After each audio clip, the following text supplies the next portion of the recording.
Hello YT family, ఎలా ఉన్నారు? అందరు బాగున్నారా? Welcome to our channel Srilakshmi Ganesha.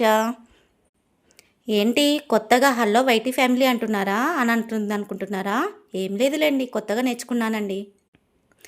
అయితే మీ ఇంట్లో స్పెషల్ ఏం చేశారో చెప్పండి, ఓకేనా? ఆపవమ్మ నీ సోది అని అంటారా? ఫస్ట్ మీ లంచ్ రెసిపీస్ చూపించండి. సరే పదండి వెళ్దాం. వేడి వేడి అన్నం ఎందుకు కాలైంది అనుకుంటున్నారా? ఏం లేదులేండి, మా ఇంట్లో బుడ్డ వాళ్ళు ఉన్నారు కదా, పిల్లలు, వాళ్ళకి తిన్నారు, ఓకేనా? వేడి వేడి ఆలు ఫ్రై చాలా బాగుంటుంది. ఆలు ఫ్రై చపాతీలోకి, ఓకేనా? గోంగూర పప్పు నేను కారం వేసి చేశానండి, పచ్చిమిర్చి అయిపోయిండే, ఓకేనా? చూడండి, వేడి వేడిగా ఉంది ఇది కూడా.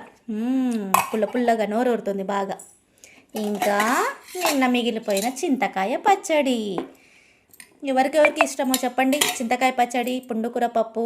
మా సైడ్ పుండుకూర పప్పు అని అంటారు, మీ సైడ్ ఏమంటారో చెప్పండి, కామెంట్ చేయండి. అలాగే చపాతీ, వేడి వేడి చపాతీ, ఇంకా క్యారెట్ సలాడ్. ఇవ్వండి మా ఇంట్లో స్పెషల్స్. మీ ఇంట్లో స్పెషల్స్ ఏంటో చెప్పండి, ఓకేనా?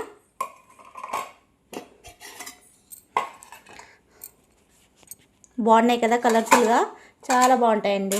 పుండుకూర పప్పు ఎవరికి ఇష్టం? మా సైడ్ అయితే పుండుకూర పప్పు అంటారు, మీ సైడ్ ఏమంటారో కామెంట్ చేయండి. చింతకాయ పచ్చడి, గోంగూర పప్పు, ఆలు ఫ్రై, చపాతీ, దోసకాయ, రైస్. ఇవి మా స్పెషల్ ఈరోజు. మీ స్పెషల్స్ ఏంటో చెప్పండి, కామెంట్ చేయండి. అలాగే నా ఛానల్ నచ్చినట్లయితే సబ్స్క్రైబ్ చేసుకోండి, కొత్తగా చూస్తున్నట్లయితే, ఓకేనా? కామెంట్ చేయండి. థ్యాంక్ యూ అండి.